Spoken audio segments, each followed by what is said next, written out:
A vida é uma espécie de arco que se projeta entre o nascimento e a morte. É nesse espaço finito que o homem vai realizar a sua existência e construir a sua humanidade.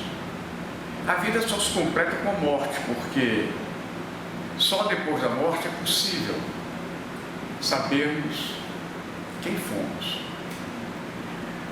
Djalma Batista morreu aos 63 anos de idade. Portanto,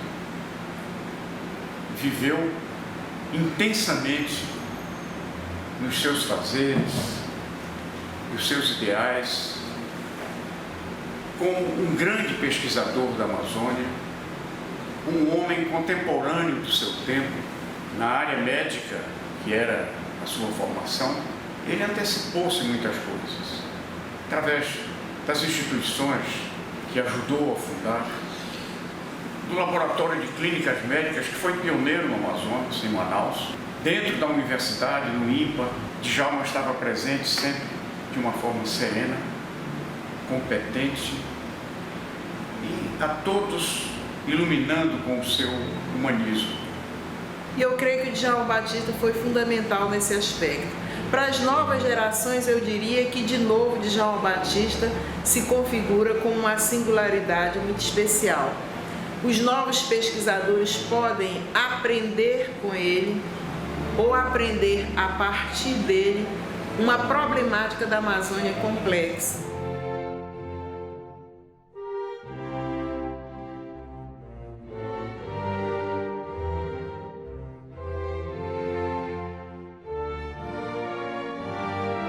Já agora, quase 100 anos passados, ao recuperar essas páginas da história, ao rever esses momentos como se ainda estivessem passando e nós estivéssemos vivenciando aquelas horas primeiras, veio-nos a oportunidade dos festejos do centenário de nascimento de Djalma Cioli da Cunha Batista, acadêmico, vice-presidente na vacância temporária em razão do afastamento do brilhantíssimo fundador Álvaro Botelho Maia e depois presidente, em mandato recheado de grandes oportunidades e transformações. Pareço ver que naquela época a academia renasceu, ou recriou-se, ou retomou o fio da origem fundamental de sua criação. É porque Djalma, mesmo na fase de substituição presidencial, não titubeou em fazer da academia um polo de renovação intensa das letras, das artes, das ciências, motivando a todos a um estudo e uma visão nova sobre a Amazônia. Digo isso porque, reformulando o Estatuto, com a intensa e decisiva participação de André Vidal de Araújo, seu antigo companheiro da Associação Brasileira de Escritores do Amazonas, por ele criada em 1947, portanto, antes de ingressar na academia, Djalma revolucionou. Como era bem do seu estilo, embora muitas vezes parecesse frágil, franco demais, recolhido demais, mas audacioso demais também, naquilo que entendia que devesse ser o papel dos homens de letras numa sociedade em propulsão e desenvolvimento como a nossa. O que fez Djalma? Não só trouxe de volta às poltronas acadêmicas aqueles que, por reformas estatutárias anteriores, haviam sido elevados à condição de sócios correspondentes, porque se retiraram da cidade de Manaus. E nesse diapasão é que nos volta, por exemplo, o grande Manuel Nunes Pereira, que vagava pela cidade com seus cabelos ao vento, pensando como os índios, tratando como os índios, falando como os índios, comendo como os índios, num mundo que se dizia civilizado. E, ao mesmo tempo, escancarou as portas da academia para os jovens com os grandes eventos de palestras, debates e conferências comemorativas do cinquentenário de fundação da instituição em 1968. Inclusive, no seu período, ele ampliou, porque a academia tinha 30 vagas só. Ele fez uma reforma do estatuto, ampliou para mais 10, 40. E a ideia dele era trazer o pessoal do Clube da Madrugada para cá. Tá? Ele conversou comigo, depois veio para o filho, depois veio, sabe? Mas depois houve uma reação do lado tradicional da academia e começou a brecar os poetas da madrugada, e que vieram depois. Djalma Batista vem lá de Tarauacá, um município distante que no passado chamava-se Vila Seabra, mais tarde Tarauacá. E migra para o Amazonas para escrever não simplesmente a sua história, mas a história de uma sociedade que o acolheu sem nunca ter esquecido o estado do Acre. Ele foi pesquisador do INPA, foi diretor, depois foi chefe de clínica do Adriano Jorge, foi diretor do Adriano Jorge, foi também um dos pioneiros. Ele foi um estudioso. Na área da tuberculose, da tisiologia, não se escreve essa história sem mencionar Djalma Batista. Na área da pesquisa dos parasitas aqui da Amazônia, se você abrir o livro do Samuel Pessoa, que é o maior tratado de parasitologia médica, tem lá a Mansonella ozardia, é uma filária do parasita, que até então se dizia que esse parasita não existia na Amazônia. E foram as pesquisas do Dr. Djalma, à época em parceria com o Dr. Wallace Oliveira, que foram em Codajás identificar esse parasita. Da sua volta a Manaus, do seu curso de medicina, que foi feito na Universidade Federal da Bahia, né? E em 1940, Manaus está sobre a peste branca. A peste branca, conhecida hoje como tuberculose, atacava a população amazonense. Djalma Batista, ao ser convocado, ele, ao conversar com a doutora Neuza, diz que não era especialista na área, mas ele vai e se especializa em tisiologia e começa um grande trabalho na área da educação e na área da saúde, das escolas públicas, e consegue o terreno onde é construído, a partir de 1942 até 46, o dispensário Cardoso Fonte, com contribuição da população amazonense.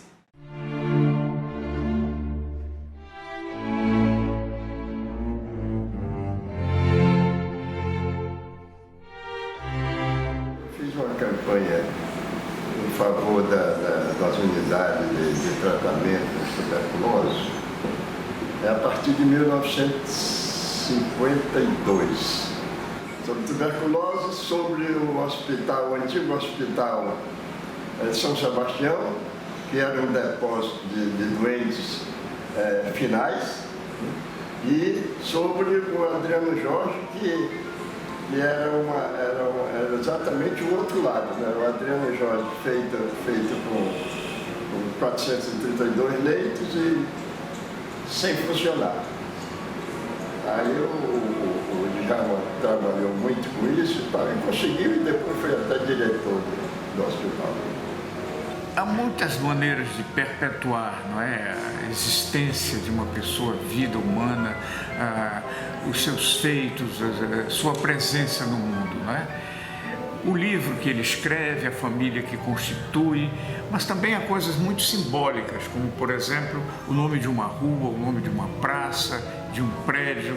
Manaus cresceu, deslocou o seu centro, né, comercial, a Manaus Antiga, no sentido do aeroporto, né? E abriu-se uma avenida nova, que foi a avenida que hoje tem o nome de Djalma Batista. O governador Lindoso é que fez essa homenagem, prestou essa homenagem merecida ao Djalma, exatamente por tudo que ele representou e representa para o Amazonas. Hoje, Djalma está na fala, na boca, não é, de todos os que moram em Manaus, praticamente, porque é uma avenida por onde se transita permanentemente. E todos dizem, ali na Djalma. ali na Djalma.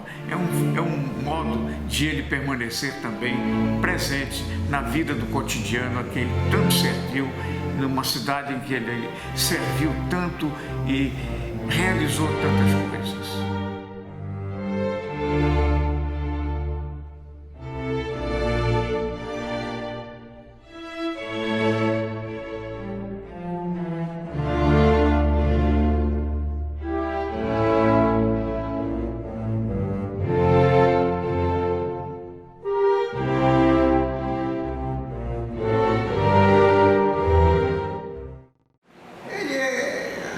Assim, quase que heróica em termos de coragem moral, de dedicação cívica e otimismo quanto ao existencial da nossa gente.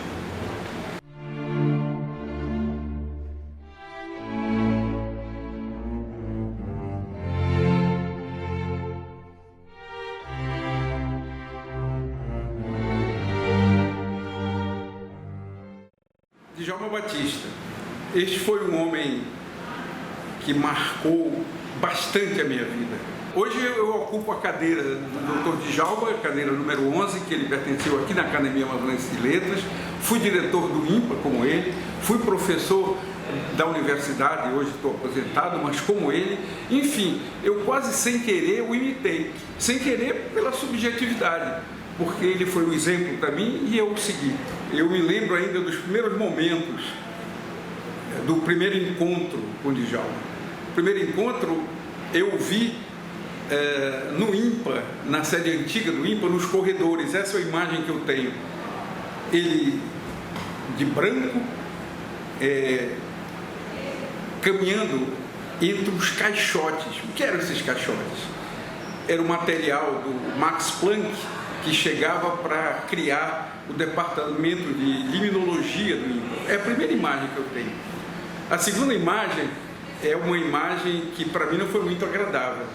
Ele era meu examinador quando eu me candidatava a estagiário do INPA. E ele fez duas perguntas que foram terríveis, mas explicaram quem era Djalma Batista. Ele virou-se para aquele menino de 18 anos e disse assim, na arguição: o senhor, ele era formal, né? O senhor conhece ou sabe a importância de Alexandre Rodrigues Ferreira para a Amazônia? Eu nunca tinha ouvido falar, eu só fazia estudar medicina. Aí ele voltou e disse: e Salvador Dalí? Você já viu alguma obra dele? Meu Deus do céu, eu nada sabia daquilo. Isso marcava a cultura universal de Djalma Batista.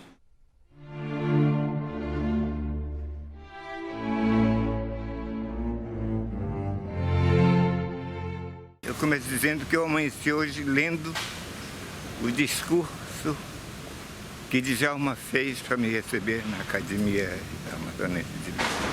Eu era um menino de 27 anos e mereci, como dádiva da vida, o dom da amizade de Djalma Batista, pela vida inteira. O acadêmico, o escritor, o cientista, mas não se fala do dom da amizade que esse homem tinha. Por isso eu dei algumas palavras hoje nesse sentido. Eu devo muito do que sou a Djalma, isso eu te dou.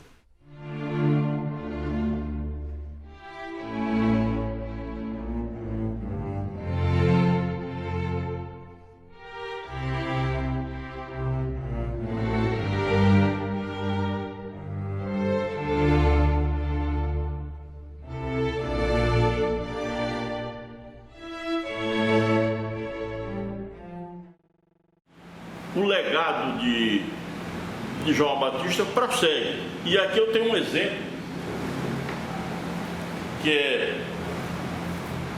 que mostra essa presença, né, digamos assim, universal, do intelectual antenado, né, com intelectuais de vários países. E aqui, por exemplo, as mitológicas, Lévi-Strauss, possui no prefácio uma parte de agradecimento. Entre os três primeiros personagens que fazem parte desse agradecimento está o Djalma Batista. Então, quer dizer, não é pouca coisa, né? Esse agradecimento está na obra maior do Lévi-Strauss, que é exatamente essa tetralogia As Mitológicas, e particularmente no volume do Mel às Cinzas, onde você encontra, como leitor, essa referência do Lévi-Strauss, do saudoso Lévi-Strauss também, ao saudoso Djalma Batista.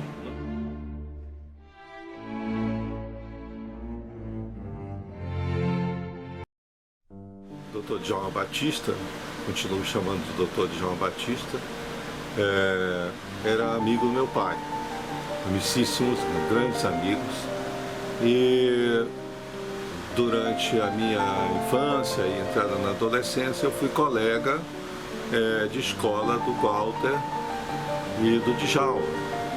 Na verdade, o Walter era meu colega de sala e toda manhã eu caminhava da nossa casa na rua Tapajós até o Colégio Dom Bosco e eventualmente passava pela casa do Dr. Djalma para encontrar com o Walter e o Djalma e caminharmos até o Dom Bosco. Certos dias o Dr. Djalma se dispunha a nos dar carona na sua Rural Willis. Na confecção do Médio Maria, por exemplo, do meu romance, meu terceiro romance, não seria possível sem a presença e os conselhos do Dr. Djalma, especialmente o que dizia respeito à clínica médica, os procedimentos históricos em relação às doenças tropicais. De tal forma isso é autêntico no livro, graças ao conhecimento e à colaboração e à participação do Dr. Djalma, como a pessoa que me passava as informações, que lia os textos e discutia comigo, como hoje o Médio Maria é muito usado em faculdades de medicina, porque ele, digamos, registra o processo como era a clínica médica e a visão que se tinha na época sobre as moléstias tropicais, sobre as doenças, sobre a malária e outras doenças.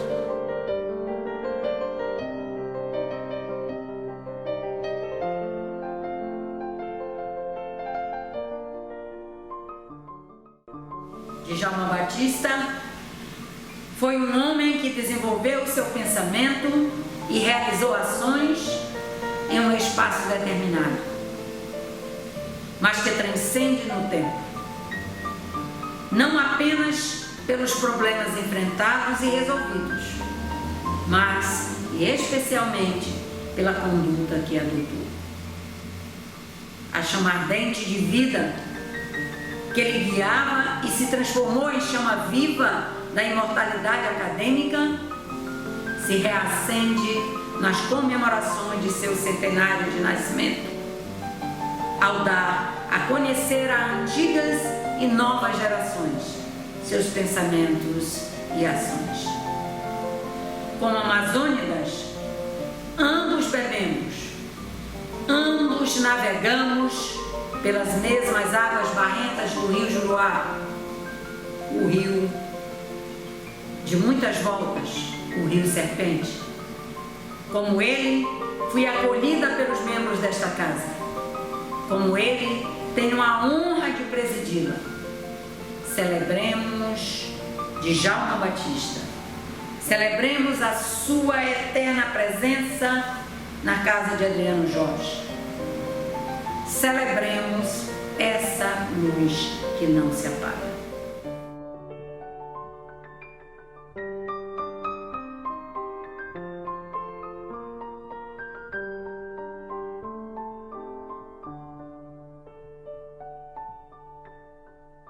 Papai era uma pessoa extremamente carinhosa. Ele acordava a gente todo dia com um beijo, ia em cama, acordar os filhos com um beijo.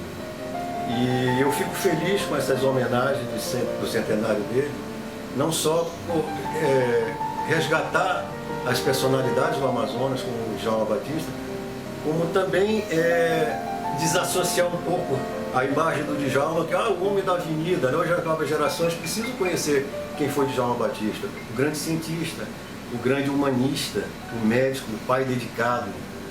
E eu acho importante que as novas gerações conheçam quem foi o papai, né?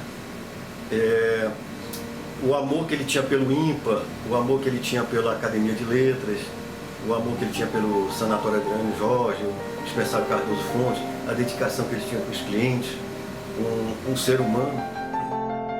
A lembrança que eu tenho do papai, a coisa que a mais forte é a generosidade e a alegria de viver. O bom humor que ele tinha para enfrentar todas as dificuldades da vida. E eu faço questão de imitar isso nele. Eu acho isso, a coisa que eu mais admirava nele era essa capacidade, esse bom humor que ele tinha diante de tudo. Ele gostava muito de viajar com os filhos, muito. Ele levava a gente, viajava com a gente, ele levava para a Europa, ele levava a gente para conhecer o Rio, São Paulo. Eu conheci pessoas do Darcy Ribeiro, eu conheci pessoas com ele que ele fazia questão de levar a gente a apresentar, os filhos escutarem todas as conversas sobre tudo, e ele fazia questão, ele adorava levar os filhos para viajar. E isso, por exemplo, o Cláudio e a Francis e os outros menores não pegaram, só os mais velhos, né? Porque quando o Cláudio, quando eles começaram a crescer mais, o papai já estava muito doente. E isso as viagens com ele eram maravilhosas, né? Porque primeiro ele ensinava tudo, mostrava tudo pra gente de uma maneira maravilhosa, e era de muito bom humor, muito legal mesmo. Levava tudo que era de teatro, cinema. É muito legal mesmo, muita lembrança assim maravilhosa dele. A Judowski, era chamada de Judowski, e ele de Djalmão, pelos filhos. Era uma relação muito legal, porque ela aceitava tudo dele, ela tinha uma admiração por ele, mas era assim também uma italiana. Quando ela dizia as coisas, é porque o papai voava, né? Estava sempre voando, e ela botava os pés no chão de tudo, em tudo. Ela que segurou a barra a vida toda, né? Mas apaixonada por ele. Era assim e ela passou essa admiração e essa paixão que ela tinha para os filhos. Era muito legal, foi muito legal isso da minha mãe. Que até hoje nós temos maior admiração, nós tratamos a figura dele com o maior carinho, todos os filhos. Todo mundo que veio em Manaus tinha que vir aqui em casa para conhecer o meu pai. E ele fazia com a maior naturalidade, ele recebia com o maior carinho, recebia... Por exemplo, eu passei a minha infância conhecendo o Noel Nudelson, o Darcy Ribeiro, o Heitor Grilo, o esposo da Cecília Meirelles. São pessoas assim que sempre estiveram aqui em casa. O Vanzolini, entendeu? O Galvão, e o Sartre. Eu era pequena quando o Sartre veio em Manaus, mas ele era uma pessoa assim. E só que para ele era com uma naturalidade, ele não se gabava em nada. Isso era fantástico dele.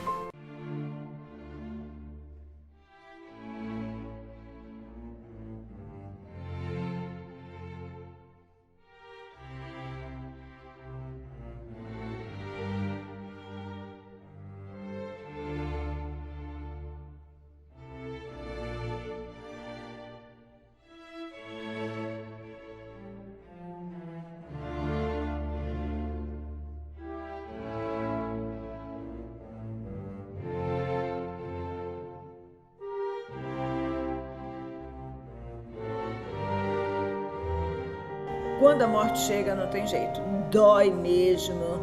Pra gente foi um horror, foi uma coisa horrível, muito sofrida mesmo, mas uma coisa assim que ficou. Eu fiquei tomando conta do laboratório, nós ficamos...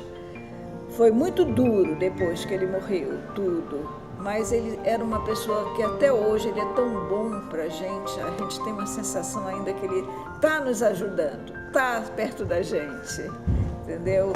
Não morreu ainda. E a minha mãe morreu em 99, muitos anos depois, mas ela foi uma pessoa muito forte e também ainda está do lado da gente.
Djalma Batista foi e será sempre essa lembrança da fertilidade da produção acadêmica. As homenagens a Djalma Batista, que a Academia Amazonense de Letras realiza em parceria com o Instituto Geográfico e Histórico do Amazonas, a Universidade Federal do Amazonas e a Academia Amazonense de Medicina, tem por finalidade promover o reencontro com o seu pensamento e a sua obra. Elegante no tratar, simples no vestir, cômodo no viver e não acomodado, ao contrário, progressista como poucos, Djalma marcou época, história e tradição na Academia Amazonense de Letras. O Djalma Batista, para a nossa família, será sempre o nosso Djalma, a grande alma.